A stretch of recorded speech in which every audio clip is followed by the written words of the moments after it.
karamlarimiz mana roznitsada 269 rubldan sotilyapti. Bu roznitsa Novosibirsk lenta tarmoqlarida.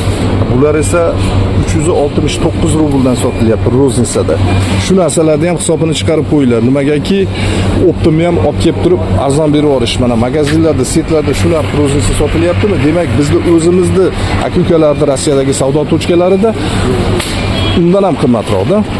Shuning uchun narxni ham ushlashni o'rganaylik, akalar, ukalar. Bunda ham ish ko'pda. Narxlarni ham ushlashni, tejashni o'rganaylik. Olib kelib, masalan 100-120 rubldan beryapsizmi? Ular olib kelib turib 300, 350, 369 2-3 barobar foydasiga sotyapti. Mana shunaqa narsalarni ham hisobini chiqaraylik. Faqat bular foyda qilmasin, bel og'rimagan noya ishini qarang deb. Bu bizning prodavestlarimizga, mana bu setlarga yuk beradigan aka-ukalarimizga sizlar ham kontrol qilinglar. Mana shunday narx-navolarni bersa qarab, xulosalaringizni chiqaringlar, akalar, ukalar. O'zi qancha qiyinchilik bilan olib kelinyapti bu narsalar, qancha qiyinchiliklar bilan qilinyapti. Dehqonning mehnati, hamma savdogarning mehnati. Shunga qarab harakat qilaylik.